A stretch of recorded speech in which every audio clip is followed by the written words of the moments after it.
Hello dear students, welcome to JK civil services. JK civil services की तरफ से जेके SSB recruitment, एफएमपीएचडब्ल्यू, एमएमपीएचडब्ल्यू और nursing add के लिए हमने एक कोर्स स्टार्ट किया है। उस कोर्स के अंडर आज हमारा जो लेक्चर होगा वो कम्युनिटी हेल्थ नर्सिंग का लेक्चर नंबर 1 होगा। और आज का जो हमारा टॉपिक रहेगा that is health and disease. Health क्या होता है और डिजीज़ क्या होता है वो हम डिटेल में आज पढ़ेंगे। टॉपिक की तरफ बढ़ने से पहले आप स्क्रीन पे देख लीजिए कि आप हमारा कोर्स कैसे ज्वाइन कर सकते हैं। तो चलिए हम अपनी टॉपिक की तरफ चलते हैं। तो जो आज का हमारा टॉपिक है that is concept of health and disease. What is health and what is disease. पहले हम हेल्थ के बारे में पढ़ेंगे कि हेल्थ क्या होता है।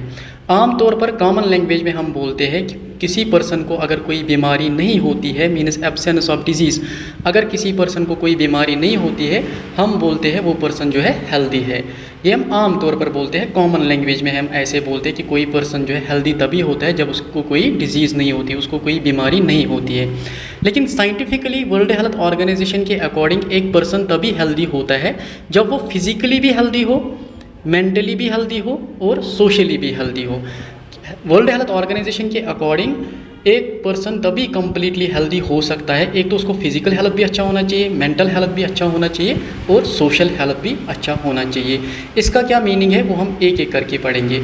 फिजिकल हेल्थ क्या होता है, एक पर्सन फिजिकली हेल्दी तभी होता है जब इसको बॉडी में कोई प्रॉब्लम नहीं होती है, जब ये अच्छी तरीके से हर कोई काम, हर कोई एक्टिविटी अच्छी तरीके से करता है। अगर इसको कोई काम करना होता है, इसको कोई प्रॉब्लम नहीं होती है कोई काम करने में, अच्छी तरीके से हर कोई एक्टिविटी करता है, दिस मीन्स पर्सन जो है फिजिकली हेल्दी है। नेक्स्ट आते हैं हम मेंटल हेल्थ की तरफ। एक पर्सन जो है मेंटली हेल्दी तभी होता है जब उसके दिमाग में ना कोई टेंशन होती है, ना कोई एंग्जाइटी होती है, ना कोई डिप्रेशन, ना कोई स्ट्रेस होता है, ना उसके दिमाग में कोई डर बैठता है, उसको हम बोलते हैं मेंटली हेल्दी। और एक पर्सन को हम सोशली हेल्दी तब बोलते हैं, एक पर्सन को हम सोशली हेल्दी तब बोलते हैं जब इसकी रिलेशनशिप सोसाइटी के साथ अच्छी हो, जो सोसाइटी में मेंबर्स होते हैं, जो सोसाइटी में फ्रेंड्स होते हैं, जो सोसाइटी में जो नेबर्स होते हैं उनके साथ अच्छी रिलेशनशिप हो, और जिस सोसाइटी में ये रह रहा है वहाँ पे इसे लगे कि मैं सिक्योर हूँ, मेरी यहाँ पे सिक्योरिटी है, तो उसको हम बोलते हैं सोशल हेल्थ। तो ये था हेल्थ के बारे में। अब हम आएंगे डिजीज़ की तरफ कि डिजीज़ क्या होता है। आमतौर पर हम बोलते हैं अगर किसी पर्सन की बॉडी फंक्शन अच्छी नहीं करती है, कोई पर्सन जो है चल नहीं सकता है, कोई एक्टिविटी नहीं करता है, अगर कोई पर्सन जो है कोई काम नहीं कर पाता है, हम बोलते हैं ये पर्सन बीमार है। ये हम आमतौर पर कॉमन लैंग्वेज में बोलते हैं पर्सन जो है बीमार है। लेकिन अगर हम डिजीज़ जो है साइंटिफिकली देखेंगे तो साइंटिफिकली अगर किसी पर्सन को डिजीज़ होती है, अगर किसी पर्सन को डिजीज़ होती है तो उसमें 3 कंडीशंस होती है। कौन कौन सी condition? First condition is abnormal condition of body और माइंड। अगर किसी पर्सन, कोई पर्सन बीमार होता है तो उसकी बॉडी भी डिस्टर्ब होती है और उसका माइंड भी डिस्टर्ब हो जाता है। अगर उसकी बॉडी डिस्टर्ब होती है तो वो कोई एक्टिविटी नहीं कर पाता, वो कोई काम नहीं कर पाता है, और अगर उसका माइंड डिस्टर्ब होता है तो उसके दिमाग में टेंशन चलती रहती है। तो ये पहली कंडीशन है डिजीज़ में कि जब किसी पर्सन को डिजीज़ होती है, जब कोई पर्सन बीमार होता है तो बॉडीली भी उसको प्रॉब्लम होती है और माइंड में भी उसको एंग्जाइटी होती है या टेंशन होती है, मीन्स बॉडी और माइंड जो है डिस्टर्ब हो जाते हैं। ये पहली कंडीशन है। दूसरी कंडीशन क्या होती है डिजीज़ में? डिस्टर्ब्ड नॉर्मल ऑर्गन फंक्शनिंग, कि जो हमारे ऑर्गन्स है, अगर किसी ऑर्गन में डिजीज़ हुई है तो वो ऑर्गन प्रॉपरली फंक्शन नहीं करता है। फॉर एग्जांपल मैं आपको यहाँ पे एक सिंपल एग्जांपल से समझाऊंगा।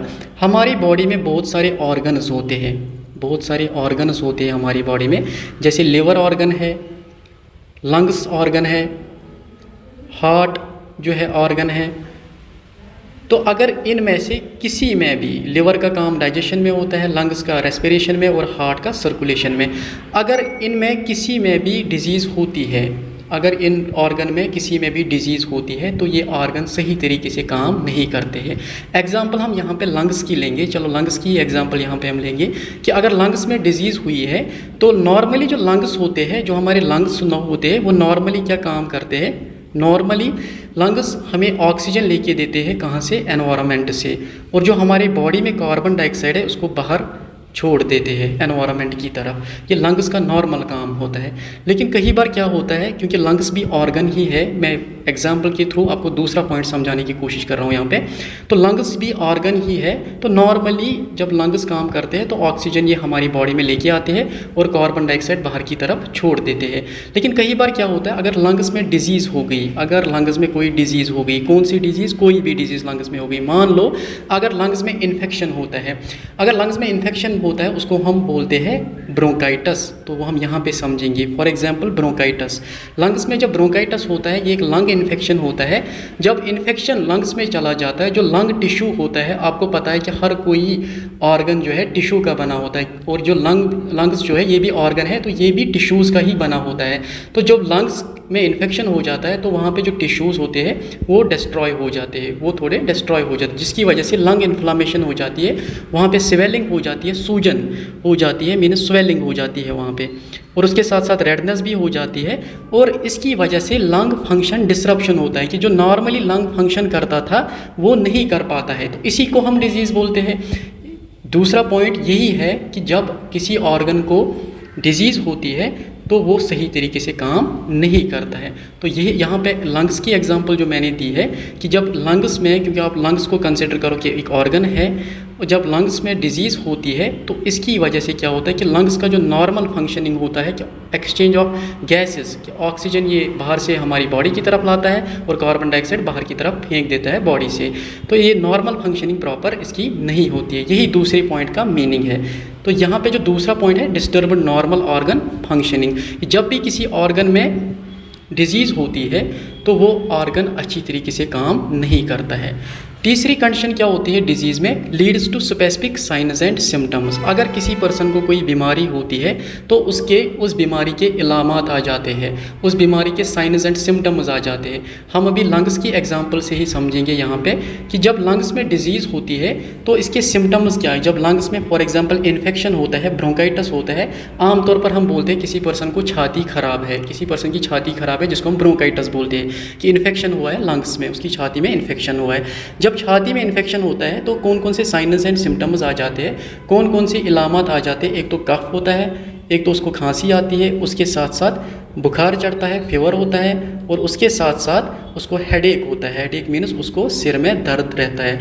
तो ये सारे जो है इनको हम बोलते हैं बीमारी के इलामत, या इनको हम बोलते हैं साइनस एंड सिम्टम्स। मतलब जब लंग्स में इन्फेक्शन होता है तो इन्फेक्शन की वजह से कफ होता है, फीवर होता है, हेडेक होता है, तो इनको हम बोलते हैं साइनस एंड सिम्टम्स। मीन्स जब भी किसी ऑर्गन में कोई डिजीज़ होती है तो वहाँ पे कोई ना कोई साइनस एंड सिम्टम्स देखने को हमें मिलते हैं। तो यही तीसरे पॉइंट का मीनिंग है। सिंपली आप यहाँ पे ये याद रखना कि जो डिजीज़ जो होती है, अगर एक डिजीज़ होती है तो उसकी 3 कंडीशंस होती है। First condition means disturbed body and mind. दूसरी कंडीशन ये होती है कि जो जिस ऑर्गन को डिजीज़ होती है वो प्रॉपरली फंक्शन नहीं करता है। तीसरी कंडीशन होती है कि इसमें कोई ना कोई साइन एंड सिम्टम्स देखने को हमें मिल जाता है। सो ये था हेल्थ एंड डिजीज़। अब हम नेक्स्ट टॉपिक की तरफ बढ़ते हैं, that is dimensions of health. Dimensions of health क्या होते हैं कि जो हमारा ओवरऑल हेल्थ होता है, किसी पर्सन का कंप्लीट हेल्थ होता है, वो डिपेंड करता है इन्हीं डायमेंशंस ऑफ हेल्थ पे। कि एक पर्सन को हम तभी कंप्लीटली हेल्दी बोल सकते हैं जब इसके ये सारे डायमेंशंस ऑफ हेल्थ जो है कंप्लीट हो, हेल्दी हो। अगर इनमें एक भी डायमेंशन ऑफ हेल्थ जो है अनहेल्दी हो, कि वो हेल्दी नहीं है, तो एक पर्सन को हम कंप्लीटली हेल्दी नहीं बोल सकते हैं।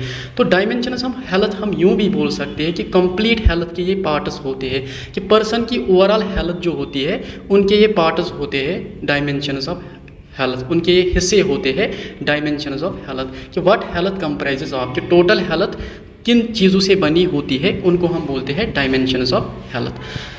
ओवरऑल हेल्थ जो है, कंप्लीट हेल्थ जो है, इन्हीं पे डिपेंड करता है। अब कौन कौन से डायमेंशंस हैं, एक तो फिजिकल डायमेंशन है, मेंटल डायमेंशन है, सोशल डायमेंशन है, इमोशनल डायमेंशन है, स्पिरिचुअल डायमेंशन है, एनवायरमेंटल डायमेंशन है, और वोकेशनल डायमेंशन है। ये सारे डायमेंशंस हम एक एक करके डिस्कस कर लेंगे कि ये डायमेंशंस क्या होते हैं। पहली डायमेंशन जो है that is physical dimension. Physical dimension क्या होता है, हम एक पर्सन को फिज़िकली हेल्दी तभी बोल सकते हैं जब उसकी बॉडी अच्छी तरीके से काम करती हो, जब वो कोई भी काम अच्छी तरीके से करता है कि उसकी बॉडी में कोई प्रॉब्लम ना हो, तभी हम जाके हम उस पर्सन को बोलते हैं कि वो फिज़िकली हेल्दी है। लेकिन फिज़िकली हेल्दी होने के क्या क्या कैरेक्टर्स होने चाहिए। First character is good complexion, कि फिज़िकली हेल्दी होने के लिए एक पर्सन का एक गुड कम्प्लेक्शन होना चाहिए, एक हेल्दी लुकिंग होना चाहिए। दूर से ही पता लगता है एक पर्सन जो है वो हेल्दी है, हमें दूर से ही पता चलता है कि इस पर्सन में कोई बीमारी नहीं है, ये लग रहा है कि ये हेल्दी पर्सन है कि जब हम उसकी तरफ देखते हैं। दूसरा कैरेक्टर क्या होता है फिज़िकली हेल्दी होने के लिए, क्लीन स्किन होता है पर्सन को, कि स्किन में कोई ना दाग होता है ना कोई इन्फेक्शन होता है, तो क्लीन स्किन होता है पर्सन में। तीसरा कैरेक्टर कि उसकी एक गुड एपिटाइट होती है, उसे भूख अच्छी तरीके से लगती है, उसके गैस्ट्रोइंटेस्टाइनल सिस्टम में प्रॉब्लम नहीं होती है, उसको कोई नौसिया नहीं होती है, गैस्ट्रोइंटेस्टाइनल कोई इशू नहीं होता है, उसकी भूख अच्छी तरीके से लगती है। ये तीसरा कैरेक्टर है फिज़िकली हेल्दी होने के लिए। और चौथा कैरेक्टर जो फिज़िकली हेल्दी होने के लिए है वो है एक साउंड स्लीप लेता है वो, कि उसको कोई इंसोम्निया नहीं होता है, ऐसा नहीं उसको नींद ही नहीं आती है, वो अच्छी तरीके से अपनी नींद करता है और सेटिस्फाइड अंदाज में अपनी जो है नींद करता है। और भी कुछ कैरेक्टर्स है, जैसे उसका गैस्ट्रो इंटेस्टाइनल सिस्टम अच्छी तरीके से काम करता है, उसका मस्कुलोस्केलेटल सिस्टम अच्छी तरीके से काम करता है, उसकी इम्यूनिटी अच्छी होती है। तो वो एसेसरी कैरेक्टर्स है, लेकिन मेन यही कैरेक्टर्स होते हैं एक फिज़िकली हेल्दी पर्सन के लिए। नेक्स्ट है मेंटल डायमेंशन। एक पर्सन को हम मेंटली हेल्दी तब ही बोलते हैं जब उसके ये कैरेक्टर्स हो। कौन कौन से character? First is free from conflicts. एक मेंटली हेल्दी पर्सन जो है उसको कोई कॉन्फ्लिक्ट नहीं होता है, उसके दिमाग में बहुत सारे प्लान्स नहीं होते, उसको एक शार्प एक ही प्लान होता है दिमाग में कि मैंने ये करना है, इधर उधर उसकी कोई डिस्ट्रैक्शंस नहीं होती है। इसका मतलब इसका कोई कॉन्फ्लिक्ट नहीं होता है। कि कई ऐसे लोग होते हैं वो बोलते हैं मैं वो काम भी करूँगा ये काम भी करूँगा, ऐसा पर्सन वो नहीं होता है। जो मेंटली हेल्दी पर्सन होता है उसको क्लियर गोल्स होते हैं दिमाग में, मैंने आगे क्या करना है और किस चीज़ से मैंने दूर रहना है। दिस मीन्स कि फ्री फ्रॉम कॉन्फ्लिक्ट। दूसरा कैरेक्टर होता है मेंटली हेल्दी पर्सन के लिए कि वो एक वेल एडजस्टेड होता है। वेल एडजस्टेड मीन्स अगर वो घर में हो वहाँ पे भी एडजस्ट होता है, अगर वो स्ट्रेंज एनवायरनमेंट में हो कहीं पे भी जाए वो वहाँ पे एडजस्ट अच्छी तरीके से होता है, उसको कोई सिचुएशन की वजह से कोई प्रॉब्लम नहीं आती है, वो एडजस्ट होता है हर जगह। नेक्स्ट कैरेक्टर जो मेंटली हेल्दी पर्सन के लिए है कि उसे अपनी स्ट्रेंथ और वीकनेस के बारे में पता होता है। उसे पता होता है कि मेरी स्ट्रेंथ क्या है, मुझ में कौन से कैरेक्टर्स हैं और मेरी क्या वीकनेस है, उसे सब कुछ पता होता है अपने बारे। वो ईगो नहीं दिखाता है कहीं पर, अगर वो कुछ जानता ना हो, अगर उसको लगे कि मैं ये चीज़ नहीं जानता हूँ तो वो वहाँ पर नहीं बोलता है। उसे पता होता है कि मैंने क्या चीज़ बोलनी होती है और क्या चीज़ नहीं बोलनी होती है। तो ये इसका तीसरा कैरेक्टर होता है एक मेंटली हेल्दी पर्सन के लिए। Next is social dimension. एक पर्सन को हम सोशली हेल्दी तब बोल सकते हैं जब इसकी एक अच्छी रिलेशनशिप होती है सोसाइटी में, क्योंकि सोसाइटी में बहुत सारे मेंबर्स होते हैं, जैसे नेबर्स होते हैं हमारे या हमारे फ्रेंड्स होते हैं, उनके साथ जब एक पर्सन की अच्छी रिलेशनशिप होती है तो हम बोलते हैं कि वो पर्सन जो है सोशली हेल्दी है। तो इसका होना भी ज़रूरी है कि सोशली हेल्दी पर्सन होना चाहिए। नेक्स्ट हमारा आता है that is emotional dimension. Emotional, एक पर्सन को हम इमोशनली हेल्दी तब बोल सकते हैं जब उसकी एक पॉजिटिव थिंकिंग है। पॉजिटिव थिंकिंग मीन्स वो अपने दिमाग में नेगेटिव थिंकिंग लाता ही नहीं है, क्योंकि जब एक पर्सन नेगेटिव थिंकिंग अपने दिमाग में लाता है उसको स्ट्रेस हो जाता है और स्ट्रेस की वजह से वो इमोशनल हो जाता है। वो कैसे कि प्रोलॉन्ग्ड स्ट्रेस की वजह से डिप्रेशन होता है पर्सन को। जब एक पर्सन डिप्रेशन की फेज़ में चला जाता है वहाँ से वो अपसेट होता है, वो बार बार रोने लगता है, छोटी छोटी बातों पर रोने लगता है। इमोशनली मैच्योर पर्सन वही होता है जो जल्दी अपसेट नहीं होता है, जो सेंसिटिव ज़्यादा नहीं होता है, उसे एक पॉजिटिव थिंकिंग होती है और नेगेटिव थॉट्स को अपने माइंड में वो जगह नहीं देता है। दूसरा कैरेक्टर क्या होता है कि जो एक इमोशनली हेल्दी पर्सन होता है उसका एक कोपिंग स्किल होता है। कोपिंग स्किल मीन्स उसकी एबिलिटी होती है कि किसी प्रॉब्लम को फेस करने में, अगर उसके ऊपर कोई मुसीबत आती है, अगर उसके ऊपर कोई प्रॉब्लम आती है तो उसका कोपिंग स्किल होता है, उसे उस प्रॉब्लम को बर्दाश्त करने का एक स्किल होता है, एक सोल्यूशन भी होता है और एक स्किल भी होता है। वो ज़्यादा इमोशनल नहीं होता है। तीसरा कैरेक्टर है कि वो अपने आप को एडजस्ट करता है, कि जहाँ भी जाए वो अपने आप को एडजस्ट करता है। तो ये है characters of emotionally healthy person. उसके बाद स्पिरिचुअल डायमेंशन। एक पर्सन को हम तभी स्पिरिचुअली हेल्दी मानेंगे जब उसका वो गॉड के साथ अच्छा कनेक्शन हो, उसे लगे अपने आप में कि मुझे एक सेटिस्फिकेशन है कि मुझे गॉड के साथ अच्छा कनेक्शन है, मैं जो है गॉड के साथ लव करता हूँ, मुझे पता है कि मेरी पर्पस ऑफ लाइफ क्या है, मेरी ज़िंदगी का मकसद क्या है कि खुदा की इबादत करना, और मैं खुदा के साथ लव करता हूँ, उसके साथ साथ मैं चैरिटी देता हूँ, चैरिटी मीन्स मैं सदका करता हूँ, और उसके साथ साथ उसको खुदा पे भरोसा होता है, इस पर्सन को हम बोलते हैं कि ये पर्सन जो है स्पिरिचुअली हेल्दी होता है। उसके बाद वोकेशनल डायमेंशन, एक पर्सन जो है वोकेशनली हेल्दी तब होता है जब जहाँ पे जॉब करता है पर्सन, वोकेशनल मीन्स जॉब, एक पर्सन जहाँ पे जॉब करता है वहाँ पे उसको जॉब सेटिस्फिकेशन होनी चाहिए। किस लिहाज से? उसे कोई वर्कलोड नहीं होना चाहिए, उसकी सैलरी डिसेंट अच्छी सैलरी होनी चाहिए कि उसे लगना चाहिए कि मैं सेटिस्फाइड हूँ, तभी जाके हम बोल सकते हैं कि जो पर्सन है वो वोकेशनली हेल्दी है, मीन्स उसको जॉब सेटिस्फिकेशन भी अच्छी है, और जहाँ पे वो जॉब करता है वहाँ पे एनवायरनमेंट भी अच्छा है। एक तो फिज़िकल एनवायरनमेंट मीन्स वहाँ पे टेम्परेचर ठीक रहता है, लाइट अच्छी रहती है वहाँ पे, उसके साथ साथ जो उसके मेंबर्स होते हैं वहाँ पे, कोलीग्स होते हैं, वो टॉक्सिक नहीं होने चाहिए, वो जो है एक अच्छी रिलेशनशिप उनके साथ भी होनी चाहिए, उसका जॉब एनवायरनमेंट अच्छा होना चाहिए, तब हम बोल सकते हैं एक पर्सन जो है वोकेशनली हेल्दी होता है।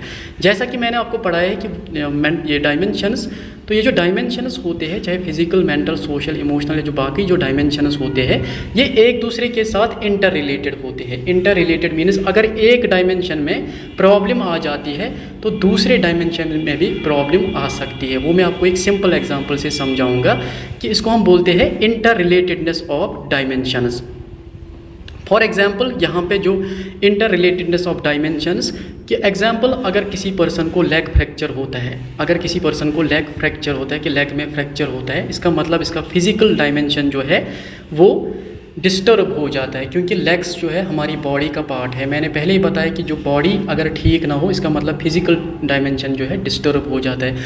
अगर किसी पर्सन को लेग फ्रैक्चर हो तो इसका फिजिकल डायमेंशन डिस्टर्ब हो जाता है, और ये पर्सन बेड रिडन हो जाता है। बेड रिडन मीन्स एक ही जगह बैठना पड़ता है इसको, क्योंकि जब पर्सन को प्रॉब्लम होती है, जब पर्सन को लेग फ्रैक्चर होता है तो उसे एक ही जगह बैठना पड़ता है, तो जिसकी वजह से एक ही जगह जब कोई पर्सन बैठता है तो उसको मेंटल एंग्जाइटी होती है। अब अगर हम भी एक ही जगह बैठेंगे दिन भर तो हमें भी मेंटल एंग्जाइटी होती है, क्योंकि ये पेशेंट है, लेग फ्रैक्चर है, इसको ये इधर उधर नहीं जा सकता है, इसका फिजिकल डायमेंशन हैम्पर हुआ है, डिस्टर्ब हुआ है, जिसकी वजह से एक ही जगह बैठ गया, और जिसकी वजह से इसकी मेंटल एंग्जाइटी, और जब मेंटल एंग्जाइटी डिस्टर्ब हो गई है इसका मतलब इसका मेंटल डायमेंशन भी इन्वॉल्व हो गया। मीन्स फिजिकल डायमेंशन डिस्टर्ब जब होता है तो दूसरा डायमेंशन भी डिस्टर्ब होता है, कि मेंटल डायमेंशन भी डिस्टर्ब होता है। तो आज के जो हमारे टॉपिक्स थे वो हमने डिजीज़ के बारे पढ़ा, हेल्थ के बारे पढ़ा, उसके साथ साथ डायमेंशंस ऑफ हेल्थ के बारे में हमने पढ़ा, और डायमेंशंस ऑफ हेल्थ एक दूसरे के साथ कैसे रिलेटेड है वो हमने आज के इस टॉपिक में पढ़ा। नेक्स्ट हमारा टॉपिक रहेगा कंसेप्ट ऑफ कम्युनिटी और कम्युनिटी हेल्थ नर्सिंग का। Hope you understand this all, so thank you so much.